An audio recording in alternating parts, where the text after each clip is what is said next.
ótima sexta-feira para você, uma boa tarde. Seja muito bem-vindo ao Consulta ao Doutor.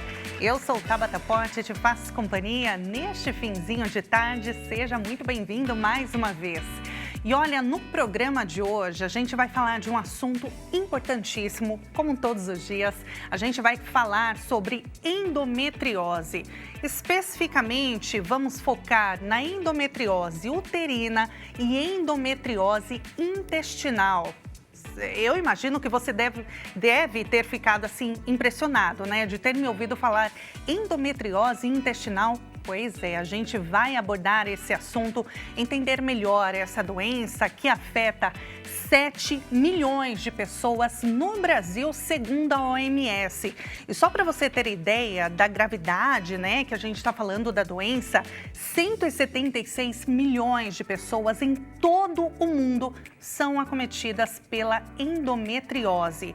E olha, apesar de ser uma doença comum, muitas pessoas podem levar anos para serem diagnosticadas. E é por isso que no Consulta ao Doutor a gente vai abordar esse assunto com um especialista para deixar você muito bem informado. E como você vai ficar muito bem informado, você pode compartilhar a informação também com seus amigos e familiares pelo nosso site www.hittv.com.br. Manda para todo mundo que você conhece que precisa receber essas informações. Estamos ao vivo também pelo nosso canal do YouTube, Hit TV Oficial. Compartilha com todo mundo, siga as nossas redes sociais da nossa emissora e também o nosso Instagram, @Consulta ao Doutor Hit TV. E nós estamos lá no nosso Instagram com a nossa enquete já publicada. Pega o seu celular, se você ainda não participou, pode colocar pra gente o que você acha dessa enquete que a gente vai colocar na tela agora. Você pode responder também, viu? Endometriose uterina. Qual das afirmações abaixo é mito? Que você acredita ser mito, viu? Não tem cura, mas pode ser controlada. A doença causa infertilidade, é uma doença de difícil diagnóstico. E aí, qual dessas afirmações sobre endometriose uterina você acredita que é falsa? Manda pra gente, coloca lá no nosso Instagram, Consulta o Doutor Hit TV. E eu te lembro também que nós estamos com o nosso canal do WhatsApp aberto para receber as suas dúvidas, mensagem. Compartilha conosco a sua experiência. DDD 11 3337 5886. Pode mandar pra gente, viu? Vamos conhecer agora o nosso convidado. Ficha na tela, por gentileza, diretor. É o doutor Alexandre Nishimura, cirurgião coloproctologista. Com 19 anos de profissão, ele segue inspirado pelo exemplo do pai médico. Seu diferencial está em priorizar a experiência de cada paciente, indo além do tratamento de doenças para realmente cuidar das pessoas. Enfrenta diariamente o desafio de lidar com a variedade e a individualidade das patologias. Busca sempre oferecer um cuidado humanizado e transformador. Doutor Alexandre, seja muito bem-vindo. Obrigado, Tabata. Que definição, né? Impressionante ali, me traz muita satisfação, né? Ser médico, com o exemplo do meu pai e de tantos outros mestres aí que me incentivaram nessa trajetória. E realmente eu tenho essa missão de transformar a vida das pessoas. Eu sempre falo que o importante é cuidar de pessoas e transformar vidas, né? Então é uma honra estar aqui para falar num tema tão importante e que eu gosto tanto, estudo nos últimos anos cada vez mais para poder realmente entregar um tratamento de qualidade, efetivo para as mulheres que sofrem tanto com isso, né? Pois é. E deu para perceber, né, pela sua expressão que você ficou até emocionado, né? Porque realmente saúde é algo que é valioso, né, doutor? Sim. Sem saúde, é aquela máxima, né, que a gente fala, você pode ter dinheiro, mas sem saúde... E o mais importante, Tabata, é assim, essa questão assim, da informação. Porque a gente conversando há pouco, né, mas eu não sabia que tinha no intestino. Eu acho que é até mais do que isso. Eu acho que muitas mulheres sofrem e nem sabem que tem a doença. A gente tem dados que mostram que para o diagnóstico em torno de 9 anos, 10 anos para ter o diagnóstico da doença. Então muitas mulheres acabam passando a vida toda, né, escutando, isso é normal, faz parte da vida da mulher. E na verdade, isso é um mito. Não é para sofrer, isso não tem que fazer parte da vida da mulher. Né? A gente vê, às vezes, mulheres tendo diagnóstico com 40 anos de idade, mais do que 10 anos, né? Virou mocinha ali com, que seja, um pouco mais tarde, com 15, mas você vai lá com 40, às vezes, tendo diagnóstico. Então, sofreu a vida inteira até chegar alguém que escute os sintomas, né? Que escute os sinais e acaba realmente direcionando para um diagnóstico efetivo e aí iniciando um tratamento. Doutor, vamos começar então pelo começo, né? Digamos sim, assim, sim. para a gente entender bem o que é a endometriose. Tá? Endometriose de forma geral e aí a gente vai indo então para a endometriose uterina. Combinado. Tá, a endometriose nada mais é que a implantação do tecido endometrial, né, para a gente entender o endométrio, é aquela camada que fica por dentro do útero, que recebe o bebê, né, para poder fazer a gestação, né? Implanta o bebê ali, ele vai crescer ali. Então, durante o período embrionário, essas células de dentro do útero, que é o endométrio, elas são implantadas fora do lugar, tá? Essa é a teoria da origem embrionária, que é uma teoria que eu sigo muito essa teoria, por fazer sentido muitas coisas que a gente observa, né, tanto no diagnóstico quanto na evolução de sintomas. Então, durante o período embrionário, essas células implantam em locais inadequados, né, como o peritônio, aqui embaixo na pelve, às vezes intestino. Então, isso é endometriose. Quando o tecido endometrial ele se implanta fora do útero, no local que não era para estar. Então, isso é a definição da doença endometriose.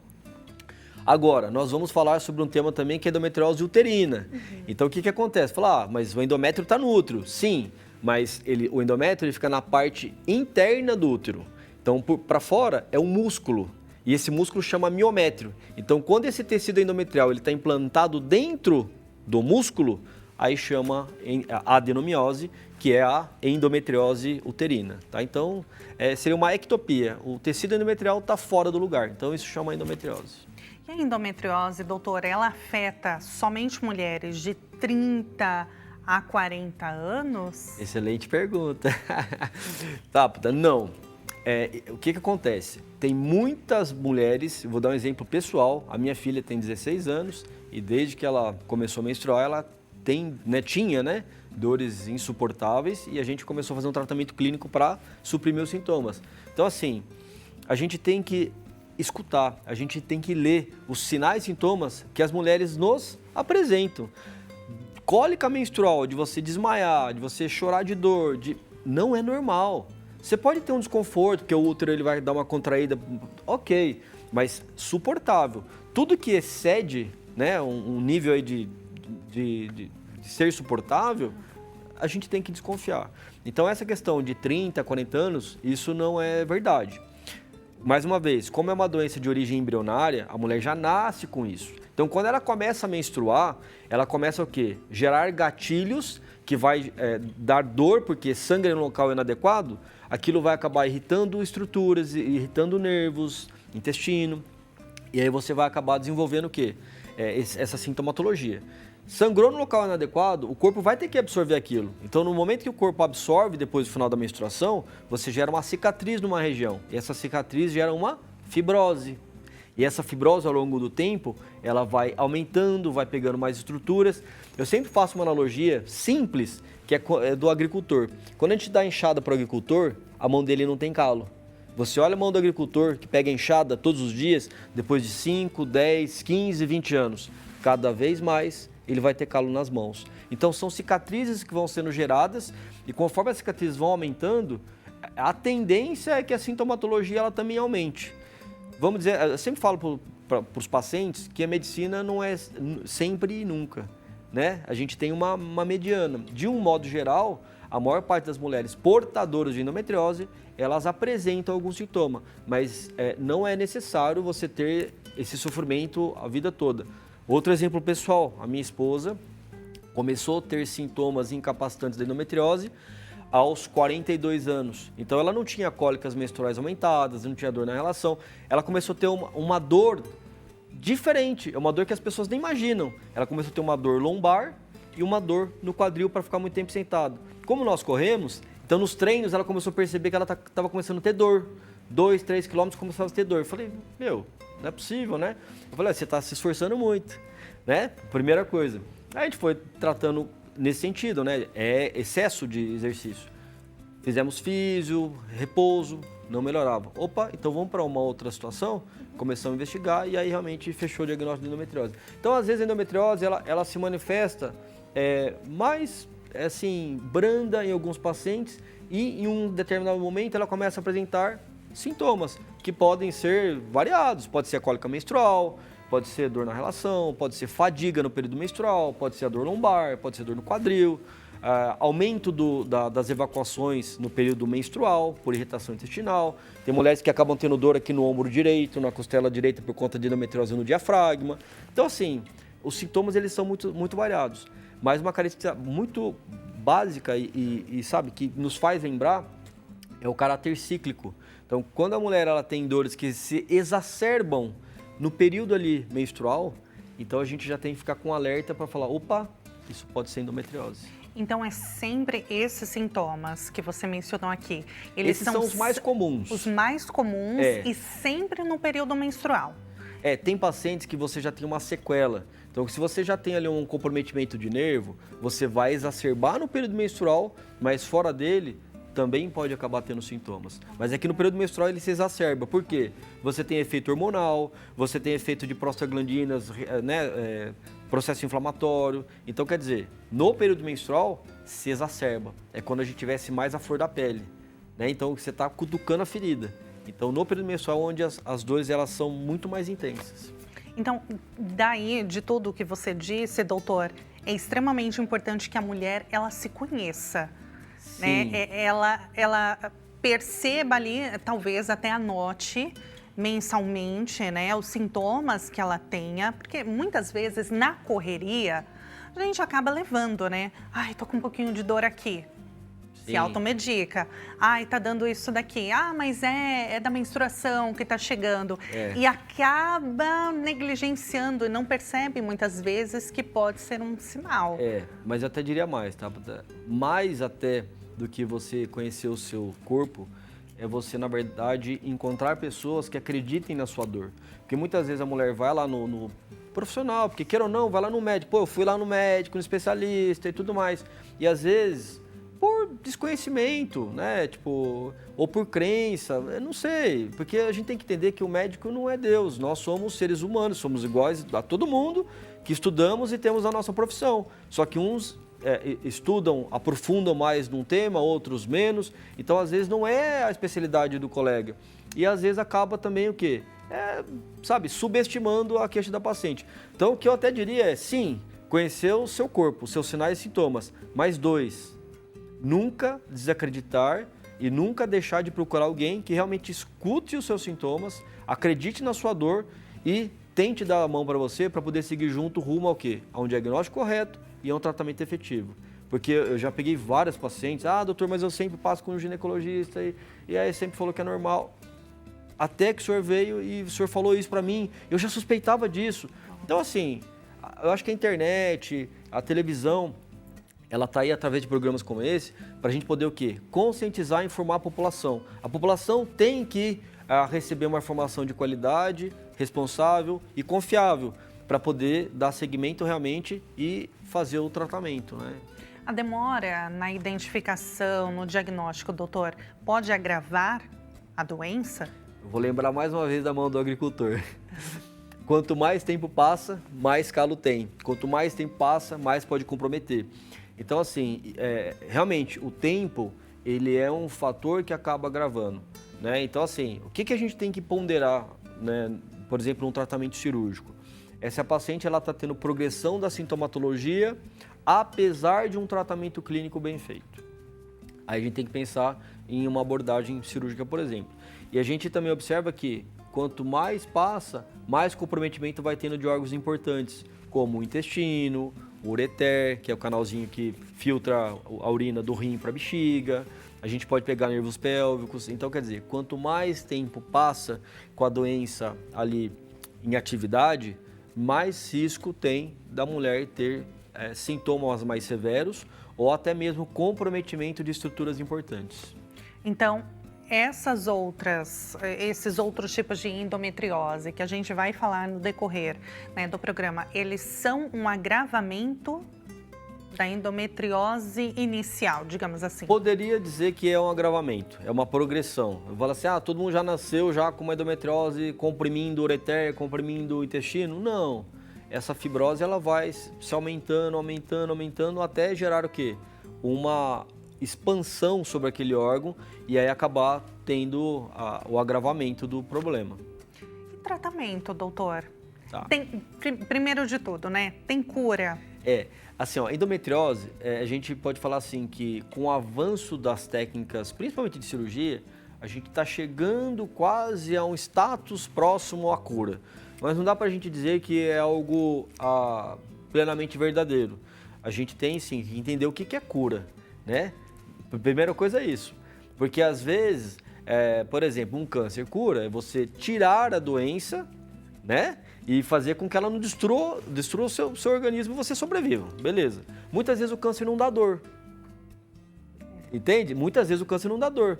Mas se você deixar, ele é um parasita que vai comendo e vai acabar te destruindo. A endometriose, pra gente falar, muitas vezes a cura para a endomulher é o quê? É ter qualidade de vida. Entende? Não é muitas vezes tirar a doença, é ter qualidade de vida. Por isso que eu digo que nem sempre o tratamento é cirúrgico. Então, quer dizer, você trata clinicamente, a doença está lá, a fibrose, sequela, enfim, mas ela está vivendo bem. Então, tipo assim, se ela está vivendo bem e não tem dor, de um certo modo, é uma cura, né? Mas a doença não saiu. Então, é algo que você tem, assim, uma linha muito tênue né? Tipo, dizer, cura ou não, né? Mas cura para mim é realmente você melhorar a qualidade de vida. Nesse sentido, a gente consegue através de tratamento clínico inicialmente e, em alguns casos, a gente vai para a cirurgia para poder fazer a ressecção dessas lesões, das sequelas e aí melhorar a qualidade de vida das mulheres. E aí, nesse caso, como que as mulheres diagnosticadas com endometriose podem, então, ter uma qualidade de vida? Quais são os métodos, tratamentos, enfim, que são oferecidos que tem hoje? Tá. Então, assim, a gente vai dividir em duas classes. Uma classe é tratamento clínico e a outra é tratamento cirúrgico. Então, se a gente pensar no tratamento clínico, a gente tem que entender o que é a doença, né? É a endometriose, que fica, né, o endométrio fica fora do útero e aí você vai gerando processo inflamatório. Então, a gente tem que fazer com que não gere tanto processos inflamatórios para agravar os sintomas. Então, a gente pode utilizar algumas medicações, tanto sintomáticas, quanto bloqueios hormonais. A gente tem que entender que a endometriose ela é estrogênio dependente, então a gente tem que fazer com que o estrogênio ele não fique tão ativo, e você dá uma bloqueada. Então, isso é uma medida clínica que você pode fazer. 2, fisioterapia, para você fazer uma liberação miofascicular, porque muitas vezes você tem dor, você tem retração muscular, você contrai, você retrai ali a parte nervosa também, então quer dizer, fazer uma fisioterapia também é uma tática. Nutrição, para a gente poder fazer uma dieta anti-inflamatória, porque a gente tem que lembrar, endometriose é uma doença que ela tem uma manifestação inflamatória. Então, se você come alimentos que gerem inflamação, você vai o quê? Ficar cutucando a onça com a vara curta. Então, você tem que o quê? Fazer uma dieta anti-inflamatória, para você não exacerbar. Atividades físicas, né, que, é excelente não só para endometriose, né, para câncer, para problemas cardíacos, para diabetes, sabe? Então, assim, você tem medidas clínicas que você consegue fazer para poder o quê? Otimizar o tratamento, né? E você melhorar a qualidade de vida das mulheres. Tendo falha do tratamento clínico, aí você pode utilizar o tratamento cirúrgico. Que hoje, vamos falar assim, tá? 2025, é inconcebível a gente falar que uma endomulher vai ser tratada com uma cirurgia com corte, tá? Não entra na minha cabeça. Eu nunca fiz, mesmo fazendo já 14 anos, especificamente cirurgia de endometriose, nunca fiz cirurgia aberta e não entra na minha cabeça. Por quê? Uma vez que você abre o abdômen, você tem um sangramento muito mais aumentado do que fazer cirurgias minimamente invasivas, né, como o vídeo robô. Como é uma doença inflamatória, né, que tem um comportamento inflamatório, você tem mais risco de sangramento, então você suja toda a área da cirurgia, né? Você não consegue evidenciar o sítio cirúrgico adequadamente e você vai acabar o quê? Deixando mais lesões e você vai ter o risco aumentado de causar um dano adicional. Porque como você acaba não enxergando muito bem, sangramento, vai controlar tudo mais, não faz sentido hoje fazer uma cirurgia desse ponto. Outra questão, na cirurgia aberta, se você faz uma incisão aqui embaixo, que é normalmente que os ginecologistas fazem, você não consegue acessar aqui para ver se tem uma lesão no diafragma. Né? Se você tem que abordar o intestino um pouco mais para cima, você não consegue também. Então, assim, cirurgia cortada, hoje, assim, eu sempre falo, né? Melhor do que fazer uma cirurgia mal feita ou mal indicada é não fazer.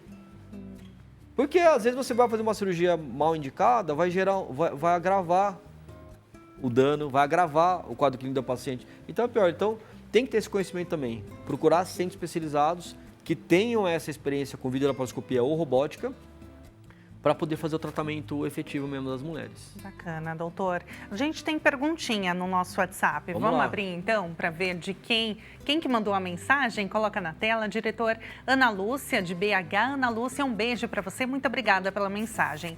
Boa tarde. Tem um histórico de abortos espontâneos e agora investigam endometriose no útero. Isso pode ter relação com dificuldade de manter a gestação, doutor? Sim. Tabata, o que acontece? A endometriose, você tem uma reação inflamatória, mas a gente também tem que entender uma coisa. Você imagina, se a endometriose, você ter um tecido endometrial fora do local adequado, então se você tem um corpo estranho, né, porque está no local inadequado, é um corpo estranho. Então você fica meio arredio. Eu sempre dou um exemplo para os pacientes. Imagina você chegar na sua casa, você abrir a porta da sua casa e tem uma pessoa desconhecida. Você vai olhar, você vai ficar o quê? Opa, você já vai ficar meio arredia, né? Por mais que a pessoa fale, eu sou amiga da sua mãe, sabe tudo, tá? Entendi. Ô, mãe, você conhece? Conheço. Mas você ainda vai ficar desconfiada. Vai demorar um tempo até você se acostumar. E muitas vezes você não vai acostumar com aquilo. Fala, beleza, tal, mas vai embora, né? Tipo, a casa é minha, né? Então, assim, é como se fosse isso. A endometriose, ela se comporta como se fosse um corpo estranho. Então, o corpo fica sempre brigando com aquilo ali. Então, só que o que acontece? Como é endométrio, né, e ele acaba fazendo soldadinhos para brigar com o endométrio no local inadequado, às vezes o soldadinho, ele se confunde e também briga com o endométrio saudável. Então isso acaba dificultando que a implantação do bebê ali no endométrio saudável, porque você tem soldadinhos brigando com um tecido que chama endométrio. Né? E às vezes o corpo ele não sabe, mas esse endométrio é o normal, e tá ali no meio e acaba brigando também. Então isso pode acabar gerando uma dificuldade sim para engravidar. Veja bem, não é porque tem endometriose que não tem filho, tá? Não causa infertilidade. Não, você tem uma taxa aumentada de infertilidade, de 40% a 70% das mulheres acabam tendo um grau de infertilidade. Só que assim, não é 100%. Mais uma vez, né? Eu podia falar de várias pessoas, mas eu vou falar pessoal. Eu e minha esposa tivemos 2 filhos sem problema nenhum. Então, quer dizer, não é achar assim, mas eu tive filho, então eu não tenho endometriose. Mentira, não é isso. Infertilidade é um dos sintomas, dos sinais de endometriose, mas não é que se for infértil é porque tem endometriose, ou se tiver endometriose tem que ser infértil. Não tem isso. Você tem uma maior taxa de infertilidade, mas não é obrigatório. Legal. Vamos para mais uma pergunta, então, do nosso público. Pode colocar na tela, diretor, por gentileza. É a Patrícia Chagas, do Rio de Janeiro. Patrícia, um beijo para você. Boa tarde, sofro bastante com o incômodo da endometriose, tenho muitas dores, fluxo muito intenso e menstruação que dura vários dias. Estou usando um medicamento hormonal para controle, mas ainda não sei se isso é suficiente ou se talvez seria o caso de considerar cirurgia. Tenho 39 anos e não tenho filhos. Poderia me orientar? Sim. Bom, no caso da Patrícia, essa é uma mulher que já está com seus 39, ainda não teve filho. Se ela tem um desejo de engravidar, tá, eu nunca vou tirar esse sonho das mulheres. Eu vou tentar tratar a endometriose, porque assim, o quadro que ela disse ali é típico de quem tem adenomiose, que é a endometriose no útero, né? Porque ela tem fluxo menstrual aumentado, ela tem período menstrual mais aumentado, então assim, é típico. Só que, como elas são primas, né? A doença, endometriose e adenomiose, então muito provavelmente ela também tem sequelas, implantes de endometriose, né? Em outros locais. E aí você tem que fazer o tratamento conjunto. né? Tratar essas lesões e tratar realmente a adenomiose. O que acontece? Como ela está fazendo o bloqueio hormonal de um determinado remédio, não está dando certo, ela pode mudar a linha. Então você tem linhas que são medicações via orais, você tem o DIU e você tem implantes. Então você pode tentar essas classes para poder ver uma classe que melhor adeque ao organismo da paciente. Eu sempre falo que adeque, porque não é colocar todo mundo num balaio do mesmo saco e falar todo mundo tem que tomar isso. Não é assim. A gente tem que personalizar, porque cada droga responde, né, de um jeito em um paciente. É óbvio que a gente usa medicações pensando que vai ter uma resposta X, porque a medicação X, em uma maioria da população, se comporta desse modo. Então, eu falo, é uma medicação boa, vou utilizar, mas é numa maioria, pode ser que você seja minoria e não funcione adequadamente, então, tentar mudar. Como eu já tinha dito antes, tentaria, sim, otimizar essa questão do tratamento clínico com medicação, então ver com o gineco dela para poder ver alguma outra opção, mas enfatizar tanto na parte de nutrição, tanto na parte de atividade física, né, controle de peso corporal, né, porque a gente sabe, se ficar sobrepeso, obesidade, também é uma situação que gera gatilhos inflamatórios, fisioterapia eventualmente, para poder melhorar alguma dor pélvica. Então, tem algumas medidas clínicas. No caso da endometriose uterina, que é a adenomiose, eu só pensaria assim, se ela realmente não tivesse desejo algum de engravidar, ou se ela já tivesse, né, tipo, principalmente prole constituída e realmente não quer mais, para pensar numa retirada do útero. A gente tem que lembrar isso aqui também, isso é muito importante. Muitas pessoas às vezes mandam nas minhas mídias ou em consulta, doutor, mas tirar o útero trata endometriose? Não, tirar o útero não trata endometriose. Tirar o útero trata a adenomiose, que é isso que provavelmente a paciente tem. Mas você tirar o útero não vai tratar endometriose. Se você tiver lesão em paramétrio, comprometendo o nervo, o intestino, e você mantiver ali os ovários, vai continuar estimulando mensalmente e vai continuar com a doença. Mas a pessoa vai continuar com sintomas? Dor? Sim, porque você tirar o útero só, você não tratou endometriose. Você tratou adenomiose. Ou miomatose uterina, que não tem nada a ver com endometriose, mas tipo, tirou o útero, tratou endometriose. Não. Esse conceito não é um conceito verdadeiro, porque endometriose, ela não é uma doença que dá no útero. O que tem no útero é a adenomiose, que a gente fala que é uma prima endometriose. Mas a endometriose é quando está fora. Você está no ovário, você está no intestino, você está no apêndice, você está no peritônio, paramétrio, nervos pélvicos. Isso é endometriose. Então, quando ela vai lá e tira o útero, na cabecinha dela, ela fala, nossa, eu vou arrancar o útero porque vai resolver o problema. Eu vou arrancar útero porque eu não quero mais ter dor e deixa, eu não tenho filho, mas não vou querer. Foi explicado errado. Não é, tá? Ela pode continuar com quadro de dor, pode continuar com quadro de desconforto, pode continuar com dor na relação, pode continuar, porque não tratou endometriose. Tirou o útero para tratar a adenomiose, que é uma outra coisa. Vamos só ver o resultado da nossa enquete lá no nosso Instagram, @consultaodoutor.HitTV. Coloca na tela pra gente, por gentileza. Endometriose uterina, qual das afirmações abaixo é mito? 73% respondeu. A doença causa infertilidade, não tem cura, mas pode ser controlada, 18%. É uma doença de difícil diagnóstico, 9%. A doença causa infertilidade, 73%. Realmente é mito, como o doutor Alexandre disse aqui no decorrer deste primeiro bloco do Consulta ao Doutor. No próximo bloco, a gente vai falar sobre endometriose intestinal. Se você não sabe o que é, fique conosco, não saia daí, nós voltamos já já.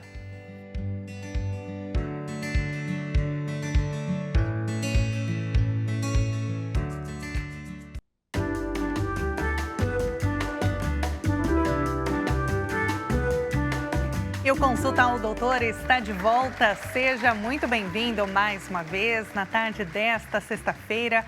O assunto de hoje é endometriose. Nós focamos no primeiro bloco endometriose uterina. O nosso convidado respondeu muito bem sobre o assunto. E neste segundo bloco nós vamos falar sobre endometriose intestinal. Eu imagino que você nunca deva ter ouvido falar, né? Eu também, quando eu vi a pauta da produção, falei, gente, não é possível que tenha. E tem, viu, gente? Por isso que nós precisamos destrinchar o assunto e receber informação de qualidade. Lembrando que nós estamos com a nossa enquete rolando lá no nosso Instagram. No finalzinho desse bloco, eu quero ver a sua participação. Vamos colocar na tela nosso Instagram, @consultaodoutor.hittv. O que você sabe sobre endometriose intestinal? Não sabia que a doença acometia outros órgãos, além do útero, que a gente já falou. Inchaço e dor ao evacuar são as maiores queixas. Os sintomas podem ser confundidos com a síndrome do intestino irritável, tá? Essa é a abreviação do SII, Síndrome do Intestino Irritável. Participe, coloca lá a sua contribuição, a sua resposta, o que você já ouviu falar sobre endometriose intestinal. Pode ser, nunca ouvi falar assim como eu, viu? Você pode participar do meu time.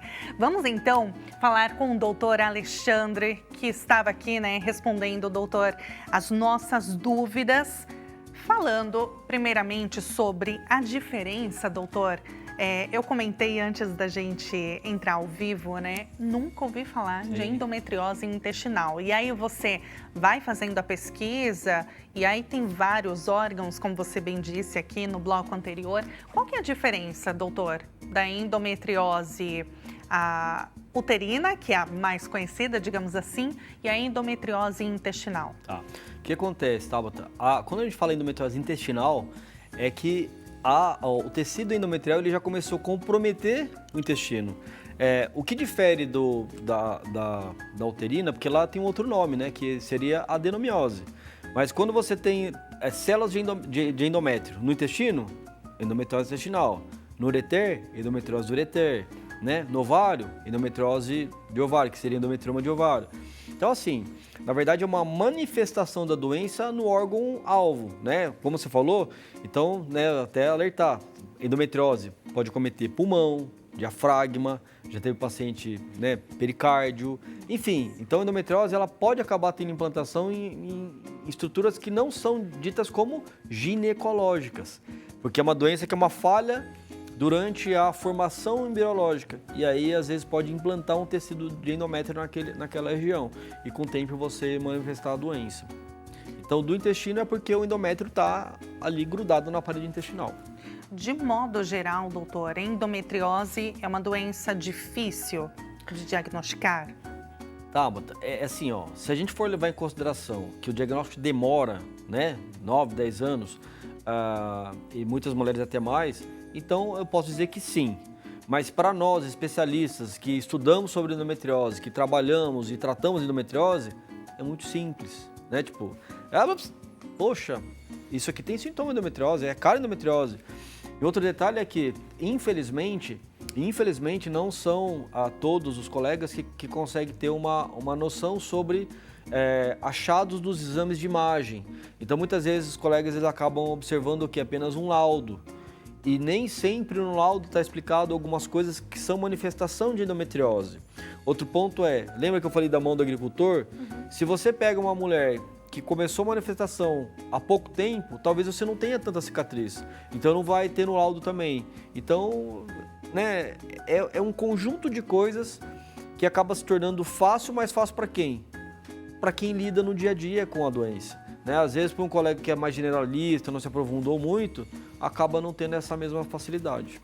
Os sintomas, eles são específicos ou podem ter alguma relação também com sintomas da endometriose uterina, por exemplo? Da endometriose intestinal, você está falando? Intestinal. Tá. Os sintomas são específicos? Os sintomas da endometriose intestinal, eles basicamente vão refletir os sintomas realmente do órgão, do intestino. Então, quais são os principais? Que a gente fala endobele, né, que é o estufamento abdominal, a mulher parece que está grávida no período menstrual, então fica estufado. Você pode ter aumento do fluxo evacuatório ou diarreia no período menstrual. Você pode ter dor ao evacuar, principalmente no período menstrual. Em alguns casos pode ter sangramento quando a endometriose ela já passou pela parede do intestino, já está na parte de dentro. Então assim, tem sintomas que são muito típicos do intestino, né? Tem algumas outras coisas que acabam confundindo. É intestino ou não é? Uma dor empontada na região perianal, né? Na região em volta do ânus. Mas isso normalmente é relacionado a acometimento, ou a fibrose, ou a inflamação nos nervos pélvicos, principalmente o pudendo, que se acaba refletindo nessa região. Então, tem algumas coisinhas que são típicas do intestino. Esses sintomas, doutor, eles são no dia a dia ou é só nesse período menstrual também? Eles se exacerbam no período menstrual. O que a gente tem que lembrar é que a endometriose ela tem uma característica de ciclicidade. Por quê? Porque a mulher ela tem o ciclo menstrual, né? Então, tipo assim, no período menstrual é onde você libera mais reações inflamatórias, então você exacerba os sintomas. Então, assim, você vai suspeitar muito quando você tem esse caráter cíclico.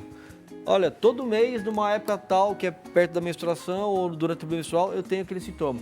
Eu falo da menstruação, mas tem mulheres que têm esses sintomas e não menstruam. Por quê? Às vezes fazem uso de DIU ou uso de pílula anticoncepcional e elas não têm o quê? A menstruação. Mas naquele momento que seria o período menstrual, elas sentem exacerbação dos sintomas. Apesar de não menstruar, elas sentem exacerbação dos sintomas naquele período. Então isso é algo que nos faz lembrar muito da endometriose. Então isso é uma coisa muito importante. Esses sintomas, mas com um aspecto mais cíclico. Então isso remete à endometriose. Bom, eu te lembro que você pode mandar a sua mensagem, pode participar conosco aqui ao vivo no Consulta ao Doutor, no 11 3337 5886. Pode mandar a sua dúvida, a mensagem que você quiser mandar, a gente vai ler com muito prazer, assim como o nosso telespectador ou telespectadora acabou de mandar pra gente. Vamos colocar na tela, então? Deixa eu ver quem mandou. Bom, a pessoa não quis se identificar, não tem problema. Muito obrigada pela mensagem. Olá, doutor. Toda vez que estou menstruada, tenho crises de diarreia e dor abdominal tão forte que parece cólica de intestino mesmo. Já fiz vários exames gastrointestinais e nada apareceu. Isso pode ter relação com endometriose no intestino? Bom. Tá, excelente pergunta. O que acontece? Ali, ela deixou bem muito claro, ela já fez vários exames gastrointestinais. Primeira questão, diagnóstico de exame complementar de endometriose intestinal não se faz com exame gastrointestinal, que ela está falando colonoscopia, enema opaco, alguma coisa desse tipo. Não se faz com isso, porque a primeira coisa que as pessoas têm na cabeça é, nossa, é no intestino, então tem que fazer colonoscopia. Não. A gente tem que lembrar que, imagina que isso aqui é o tubo intestinal. A endometriose, ela comete do lado de fora. A colonoscopia, ela vai olhar por dentro. Então, só vou ver endometriose pela colonoscopia se ela passar pela serosa, muscular, submucosa e chegou na mucosa. Aí eu enxergo na colonoscopia. Tem sinais indiretos quando a lesão de endometriose ela é muito extensa. E aí você vê o quê? Uma compressão pro lado de fora e aí você vê no lado de dentro que alguma coisa está comprimindo ali, mas você não consegue fazer o diagnóstico. Então, o diagnóstico de endometriose intestinal é através de métodos de imagem, principalmente ressonância magnética com preparo intestinal e ultrassom transvaginal com preparo intestinal. Isso é muito, muito clássico e é muito importante que se saiba que o diagnóstico é através desses métodos, não com colonoscopia, com enema opaco, com endoscopia, enfim, não é voltado para exames gastrointestinais. Tá? É voltado realmente para o diagnóstico da endometriose. Então, o paciente que chegar então na clínica, relatar ali os sintomas, ele já vai automaticamente ser encaminhado para fazer esses exames? É que esses exames, na verdade, eles são, por exemplo, vou dar um exemplo pessoal. Chega um paciente no meu consultório, fala os seus sintomas, tudo mais, eu falo, ó, isso é clássico de endometriose. Às vezes vem um paciente que não tem nada a ver com endometriose, mas na minha história clínica, eu pergunto de várias coisas, por isso que eu falo, eu não trato uma hemorroida, eu não trato um câncer intestino, eu trato o paciente, né? Eu cuido do paciente. Então você vai perguntando sobre várias coisas. E muitas vezes eu chego em pacientes que falam, cara, sintomas clássicos de endometriose. Eu falo, você tem endometriose. Como, doutor? Mas eu passo com um médico há não sei quanto tempo e nunca me falou isso, eu já fiz vários exames e nunca deu nada. Calma lá, né? A gente vai e pede exame de mapeamento.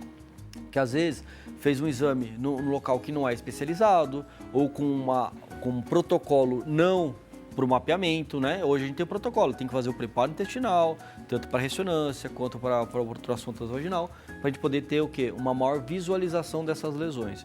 Então aí, na minha prática, eu acabo solicitando para a gente poder realmente entender um pouco melhor a gravidade e o acometimento da endometriose nessa paciente. Olha. A colono, vamos lá, só para comentar, tá? Desculpa. A colono eu peço em pacientes que têm fator de risco para câncer de intestino, tá?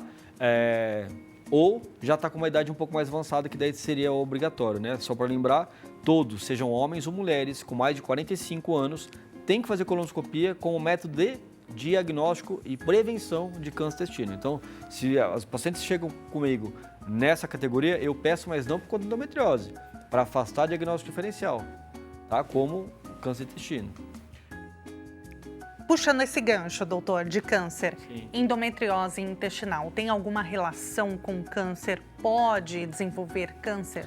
Não, Tabata. A endometriose ela não tem um aspecto maligno. A gente sempre fala que a endometriose é uma doença que ela se comporta como uma doença maligna, porque ela é muito agressiva, mas ela não é um câncer. Tá? Então ela não vira câncer e ela não tem isso. Ela não vai ser classificada como um câncer. Ela se comporta como maligna por quê? Porque ela infiltra, né, outras estruturas, ela retrai nervo, ela leva um comportamento assim, como se fosse uma doença maligna, mas ela não é uma neoplasia, não é câncer, não é nada disso. Perfeito. Vamos abrir o nosso WhatsApp então para ver a próxima mensagem. Quero saber quem mandou foi a Adriana Camargo de Dourados, Mato Grosso do Sul. Adriana, um beijo para você, obrigada pela mensagem.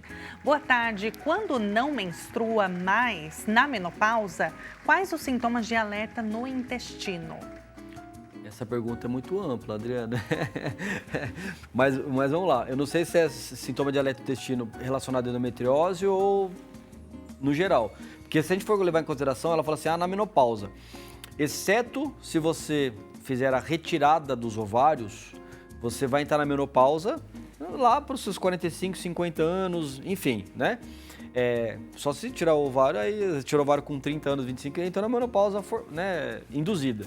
Mas o normal seria esse, 45, 50 anos. O que eu acabei de falar agora, todos com mais de 45 anos precisam fazer colonoscopia para prevenção de câncer de intestino. Então assim, se você está perto da menopausa, tem que ficar alerta aí com exames preventivos do intestino. Mas, vamos lá, se ela está falando de endometriose, quando ela entrar na menopausa, no caso da endometriose intestinal, você não vai ter aqueles estímulos cíclicos mensais da menstruação, gatilho de estrogênio, de inflamação, que vai gerar aquele gatilho de diarreia, de aumento do fluxo evacuatório. Só que tem uma coisa, isso não tem mais quando você entra na menopausa, mas se você tem aquela questão de dor a evacuar, dificuldade para evacuar, né? Faz força e não consegue, isso se perdura após a menopausa. Por quê? Porque daí já é cicatriz, já é sequela do órgão. Então, isso permanece. Isso, muitas vezes, você acaba não conseguindo eliminar 100%. Você pode abrandar os sintomas porque você não tem aqueles gatilhos mensais que geram inflamação e exacerbam os sintomas. Mas, às vezes, pode continuar tendo dor a evacuar e pode ter, assim, algum desarranjo da coordenação evacuatória. Pensando da menopausa e da faixa etária que essa paciente vive, sinais e sintomas de alerta, aí puxando o gatilho para câncer de intestino, seria alteração do hábito intestinal, evacuação com sangue, perda de peso, distensão abdominal, tá? Então assim, aí a gente puxa um alerta para câncer de intestino, por conta da faixa etária, menopausa, 45, 50 anos, então você já tem que ficar atento que, poxa, apresentou esses sintomas, opa, eu preciso ver se não tem nada ali de anormal, vamos fazer um exame, vamos investigar se não tem um pólipo ou um tumor, e aí tem que passar com um coloprocto para poder fazer os exames pertinentes. O principal deles é a colonoscopia, se o paciente tiver condição, né? Senão, você acaba fazendo outros exames, cápsula endoscópica, coluna virtual e por aí vai, daí se direciona. Os sintomas, eles podem ser confundidos com outra condição, outra doença, doutor? Pode. Até na pergunta da enquete, falando, sinto intestino irritável. É muito comum, Tabata, as pessoas não saberem o que tem, falam, tem intestino irritável. É muito comum. Então, muitas mulheres que às vezes chegam para mim, eu tenho intestino irritável, aí você vai ver, não é, é relacionado, né, a endometriose, relacionado a uma doença inflamatória intestinal, enfim. Então, é muito comum. Mas ela se elas se entremeiam. Por exemplo, tem paciente que tem supercrescimento bacteriano no intestino delgado, SIBO, que também dá distensão, dá alteração do hábito evacuatório. Cara, também se confunde. E muitas vezes você vai lá, você trata a endometriose, mas ela tem uma SIBO associada. Ah, doutor, mas eu continuei com o sintoma. Opa, então vamos investigar. Então, você se entremeia. Eu sempre falo que nós somos um conjunto de órgãos e sistemas. Né? Eu sempre falo assim que o coração não começa a bater depois que o pulmão respira. Faz tudo junto. Então, é a mesma coisa. Não é porque você tratou uma endometriose que o paciente não tem uma outra coisa que também deu um sintoma parecido. Então, você tem que realmente ter essa visão mais global do paciente para fazer o entendimento. Por isso que o coloproctologista também é um grande pilar do tratamento das endomulheres. E não apenas o ginecologista. Porque lembrando, até no intestinal, endometriose intestinal, ela está presente em 1/3 das pacientes com endometriose profunda, que é aquela endometriose que invade mais de 5 milímetros na camada do órgão. Então quer dizer, 1/3 das pacientes com endometriose profunda tem acometimento intestinal. E aí você vai para uma cirurgia de endometriose com ginecologistas que não tem habilidade, não tem capacitação em tratamento de intestino, você vai entrar para a cirurgia e você não vai tratar o intestino. Entende? Então, nós cirurgiões gerais, durante a formação, nós passamos pela ginecologia, nós operamos útero, nós operamos tudo, né? Porque ele é um cirurgião geral, diferente da formação da ginecologia. A ginecologia ela tem uma formação mais voltada o quê? Para a saúde da mulher ali. Só que a endometriose, ela, tanto para a cirurgia quanto para a ginecologia, a endometriose ainda é um tema que está numa caixinha ali, sabe, escondidinha. Então, quem tem interesse vai lá e começa a estudar. Mas na formação, de um modo geral, a gente não tem como se diz, uma dedicação, uma instrução mais adequada. Porque isso refere muito às pessoas que têm o desejo de estudar isso aqui. Né? Por exemplo, eu estive na Suíça, nos Estados Unidos, fazendo cursos, aqui no Brasil também, em alguns locais. Então, quer dizer, partiu de mim querer me aprofundar nesse tema. E isso não é uma coisa que muitas vezes tem na base. Mas o que eu posso dizer, na base, a base da cirurgia geral, você acaba operando vários órgãos e sistemas. Né? Doutor, vamos responder as perguntinhas do nosso público? Tem mais? Coloca na tela pra gente, por gentileza. Regina de Duque de Caxias do Rio. Regina, um beijo. Boa tarde. Um médico indicou a colonoscopia para minha filha de 16 anos. Quero saber se é indicado para qualquer idade. Tabata, hoje eu não faço mais colonoscopia, mas por um bom tempo, por 10 anos, eu fiz colonoscopia na minha prática clínica, né? Eu executava. E eu já fiz colonoscopia em paciente de 1 ano. Então, assim, a colonoscopia, ela não tem, de fato, um limite de idade. Você tem que ver o que a condição clínica do paciente se permite e se é compatível você fazer, por exemplo, que nem no bebê, você tem que ter alguns cuidados adicionais, às vezes um tubo menor, enfim. No idoso, eu já fiz um paciente com 98 anos, né? Tinha muito sangramento, eu tive que fazer para poder realmente identificar lá o problema que ele tinha e tratar. Se não fizesse, né, a gente não ia conseguir tratar. Então, a questão da idade não é um fator limitante. O que tem que entender é qual é a indicação. Então, isso que eu acho que é mais importante, né? Que nem o bebezinho de 1 ano tinha uma indicação extremamente formal. Não é, eu quero fazer uma colono para ver se ele vai ter câncer. Não. Tem que ser uma coisa muito bem indicada. Então, se o médico pediu para ela, que deve ter algum motivo específico que fez com que ele pedisse. Para poder investigar. Mas se a gente pegar esse tema endometriose, não. 16 anos, eu não pediria para ver se tem endometriose no intestino, porque, lembra, a endometriose começa de fora até para dentro. A gente acaba pedindo a colonoscopia para endomulheres para afastar diagnósticos diferenciais de câncer, de doença inflamatória intestinal, de outras coisas. Mas com 16 anos é improvável ter um câncer. Não estou falando que nunca é possível. Né? Eu já tive paciente com 21 anos com câncer de intestino. Mas não, para diagnosticar endometriose, não. Aí vai para o exame de imagem, né? Tá certo. Produção, dá tempo de chamar mais uma perguntinha? Eu acho que dá. Vamos colocar na tela, então? E a Clarice Campos, de Sorocaba, interior de São Paulo. Clarice, um beijo para você. Quem tem DIU e tem endometriose pode ter sangramento? Clarice, infelizmente sim. O que acontece? Nem toda a forma de tratamento ela vai responder da mesma maneira nos pacientes. Foi lá, usou o DIU, né? O DIU Mirena, que a maior parte das pacientes acabam utilizando, para estabilizar a doença. Ok, mas tem paciente que às vezes exacerba o sintoma ou melhora o sintoma, mas ela tem alguns escapes de sangramento no período menstrual, sabe? Então, tipo assim, pode acontecer. Isso não é raro, não é nenhum problema, que realmente é um escape e pode acontecer esse tipo de situação, sim. Olha, vamos ver então o resultado da nossa enquete que a gente colocou lá sobre endometriose intestinal. Pode colocar na tela, diretor. O que você sabe sobre endometriose intestinal? 64% respondeu não sabia que a doença acometia outros órgãos.